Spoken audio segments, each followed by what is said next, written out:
तो प्रधानमंत्री किसान सम्मान निधि योजना में नए आवेदन फॉर्म में बहुत से बदलाव हो चुके हैं। चलिए इस वीडियो में आपको बताते हैं कि पहले आवेदन में कौन से ऑप्शन थे, अब नए आवेदन में कौन से नए ऑप्शन जोड़ दिए गए हैं। जो महत्वपूर्ण बदलाव है वो अब आवेदन में आ चुके हैं। अगर आप पीएम किसान में अभी आवेदन करना चाहते हैं, 6,000 रुपये सालाना लेना चाहते हैं, नए किसान हैं, तो अब आपको आवेदन फॉर्म के अंदर ये महत्वपूर्ण बदलाव देखने को मिलेंगे।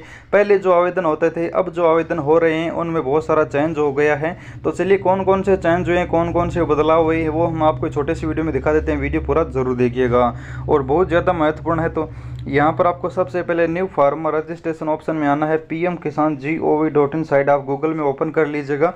जैसे आप इस ऑप्शन में आओगे तो यहाँ पर आपके सामने इस तरह से ऑप्शन खुलेगा। अब आप घर बैठे ही आवेदन कर सकते हो, ये बहुत ही सरल हो गया है। अब आपको आधार और मोबाइल बेस OTP से है वो ऑथेंटिकेट होगा, उसके बाद एक आपका आवेदन फॉर्म खुलेगा। तो सबसे पहले आपको आधार और मोबाइल नंबर स्टेट यूज़ करके कैप्चा कोड डालकर है वो गेट OTP पर क्लिक करना होगा। OTP के माध्यम से ऑथेंटिकेट हो जाएगा, तब आपका आवेदन फॉर्म खुल जाएगा। अगर आप किसी दुकान पर जाकर CSC सेंटर पर जाकर करवाते हैं तो वहाँ पर आपका फिंगर ऑथेंटिकेट होता है, और घर बैठे करना चाहते हैं तो OTP से ऑथेंटिकेट करके आप फॉर्म ओपन कर सकते हैं। आवेदन फॉर्म ओपन होने के बाद यहाँ पर आप देख सकते हैं इस तरह से आपके सामने खुलेगा। अब आपका स्टेट, डिस्ट्रिक्ट, सब डिस्ट्रिक्ट, ब्लॉक, विलेज है वो आधार कार्ड वाला आपको डालना है। देखकर उसके बाद आपका पर्सनल इन्फॉर्मेशन में नेम, जेंडर आधार कार्ड से ऑटोमेटिक ले लिया जाएगा। कैटेगरी चुनना होगा, फार्मर टाइप चुनना होगा, आईडी आपकी आधार कार्ड ऑटोमेटिक आ जाएगी। मोबाइल नंबर आपने जो पहले डाले वो आ जाएंगे, एड्रेस आधार कार्ड वाला आ जाएगा, पिन कोड आधार कार्ड से आ जाएगा, फादर हस्बैंड नेम आधार कार्ड से आ जाएगा। अब यहाँ पर सबसे पहले लैंड रजिस्ट्रेशन आईडी, ये कोई बदलाव नहीं है, ये पहले से ही ऑप्शन था। अब आपको लैंड रजिस्ट्रेशन आईडी पहले की तरह डालना होगा, लेकिन सबसे बड़ा बदलाव है राशन कार्ड का। अब राशन कार्ड का ऑप्शन तो पिछले 1 साल से आ रहा है, लेकिन इसके आगे जो स्टार लिखा है रेड कलर में आप देख सकते हैं, मैं आपको दिखाने की कोशिश करूँगा। ये जो रेड कलर में स्टार दिखा रहा है, यानी अब ये मैंडेटरी हो चुका है, ज़रूरी हो चुका है। पहले यहाँ पर राशन कार्ड नंबर नहीं डालते थे तो फिर भी आप आवेदन कर सकते थे, लेकिन अब यहाँ पर ऐसा नहीं होगा। अब आवेदन करते समय आपको पीएम किसान योजना के अंदर अपना राशन कार्ड नंबर अनिवार्य डालना होगा। अब ये ऑप्शन इसलिए जोड़ा है क्योंकि आपके परिवार में कितने किसान पीएम किसान में जुड़े हैं, आपके राशन कार्ड में कितने लोग हैं, उनमें से पीएम किसान में कितने हैं, इनसे पता लग जाता है।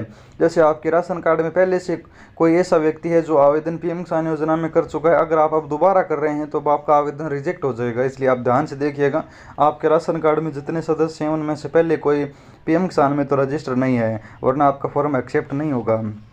अब यहाँ पर आप मानधन योजना में भी आपका अब देख लीजिए स्टार लग गया है, अब हैं या नहीं है ये भी आपको जवाब देना अनिवार्य हो गया है। अब आगे आप आते हैं तो अब यहाँ पर आप पहले खाता, खसरा और एरिया ये ज़रूरी होता था, लेकिन अब यहाँ पर आप देख सकते हैं अब आपका यहाँ पर पट्टा नंबर भी अनिवार्य हो चुका है, और प्रीवियस लैंड ओनर यानी आपका पिछली ज़मीन, आपकी जो ज़मीन अभी नाम है उसका पहले मालिक कौन था, आपके दादा परदादा या फिर आपको ज़मीन विरासत में मिली है तो उनका आधार नंबर डालना होगा। ये भी मैंडेटरी हो चुका है। देख लीजिए यहाँ पर स्टार लग चुका है।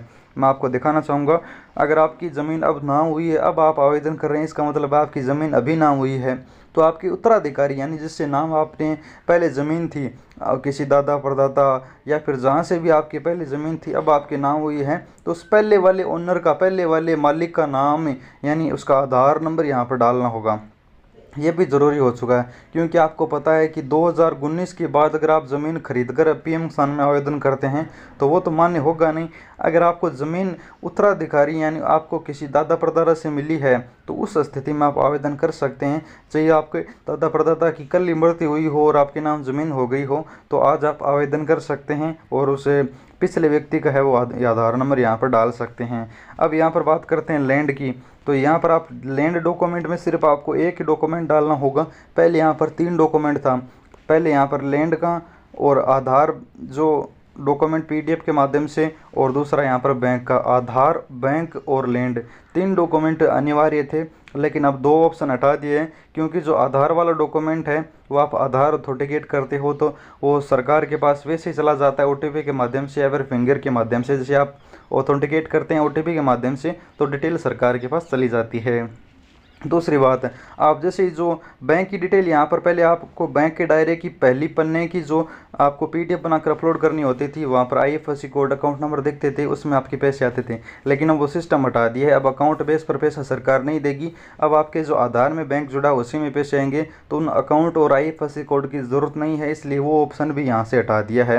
यानी अब आधार की और आपकी बैंक डायरी की दोनों की ज़रूरत नहीं है। अब सिर्फ आपको एक ज़मीन का दस्तावेज़ अपलोड करना होगा, जिसमें आपको आपका जो नाम है वो ऊपर ऊपर दिखता हो, यानी आपकी जमाबंदी खतौनी है उसमें आपके नाम है वो ज़मीन होनी चाहिए। आपके चाहे परिवार में कितने भी और सदस्य हो उनका भी नाम हो, लेकिन आपका नाम उसमें होना चाहिए। और जितना हो सके यहाँ पर वही पीडीएफ अपलोड करें जिसमें अपने पटवारी की मोहर लगी हो और वेरीफाई हो, तभी वह अधिकारी मान्य करेंगे। अगर आप डायरेक्ट गूगल से डाउनलोड करके यानी अपनी जमाबंदी खतौनी डाउनलोड करके यहाँ पर पीडीएफ बनाकर डाल देते हैं, तो अब आपका फॉर्म अप्रूव नहीं होगा। इसके लिए आपको है वो दोबारा से वेरीफाई करके ब्लॉक में जमा करवानी पड़ेगी। तो इसलिए मेरा मानना है कि यहाँ पर पहले ही अपने पटवारी से है वो मोहर लगाकर वेरीफाई करवा लें, उसके बाद ही उसकी एक पीडीएफ बनाकर यहाँ पर अपलोड करें, अन्यथा आपको फिर से दोबारा से ब्लॉक में जाकर है वो जमा देनी होगी। ये थे कुछ महत्वपूर्ण बदलाव जो मैंने आपको बता दिए। नए आवेदन करने से पहले ध्यान रखना। धन्यवाद किसान मित्रों।